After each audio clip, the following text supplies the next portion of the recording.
This is a scenario here that Paul had Oh, yes.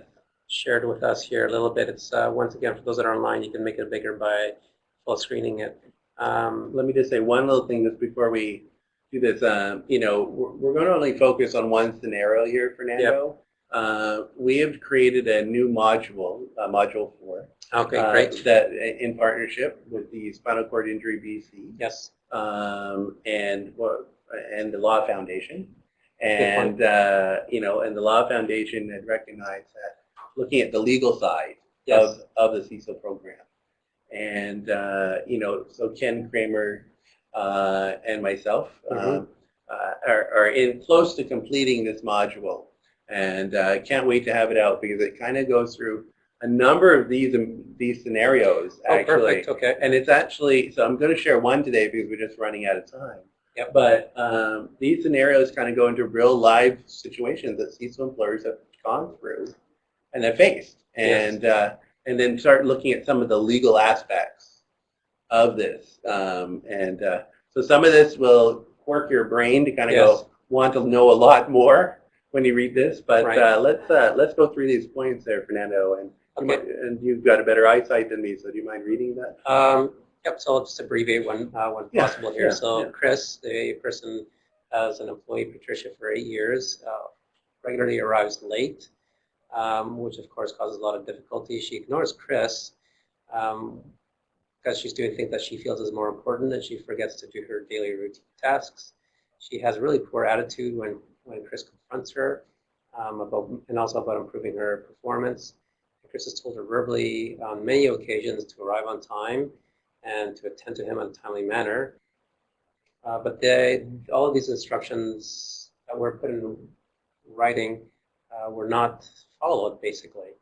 And one day, Patricia comes in 10 minutes late for the start of her shift. When Chris confronts her, she rudely tells him to keep it together and tells him that she'll be with him in a minute. It's a really bad thing to say. No, horrible. That's it for Chris. At the end of the day, he speaks with Patricia privately and tells her that she is terminated with just cause. So of course she's not. She doesn't have severance pay. She expresses concerns about finding a new job at 60 years of age, but Chris has reached his limit, and that's the decision. So the question becomes: yes, did Chris have the right to dismiss Patricia? Right, and this is kind of where we're kind of going through here. And if not, if he didn't have the right to do it, what are the potential consequences? Right. So, yeah. So it is small, but I'll read it out. As an employer, you are generally relieved of the requirement to provide a dismissal employee with notice or pay in lieu of notice, where that employee is dismissed for misconduct serious enough to meet the legal standards of just cause. Just cause can range from a persistent inability to meet the standards of the job to serious actions such as theft or dishonesty. Where there are problems with the employee's performance, the employer must, number one, advise the employee that they are not meeting the reasonable standards of performance, ensure the employee has the opportunity to improve their performance, advise the employee that failure to meet the stated standards may result in termination. And this example highlights the importance of documentation and documenting employee issues and doing appropriate research before making decisions.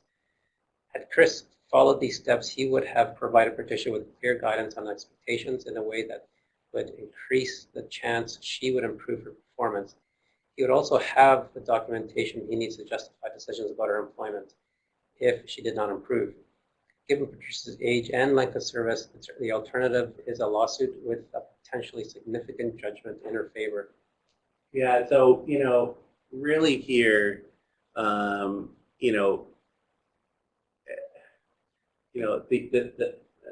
snap reaction probably from Chris is wasn't the best way to go about it. Yeah. The fact that he really hadn't documented any other problems that previously in regards to coming late, there's no documentation. Yes. Clearly has put him into a corner.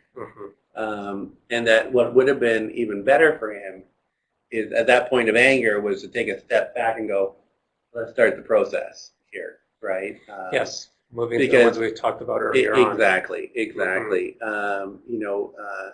And again, you know, the bar is very high for automatic dismissal.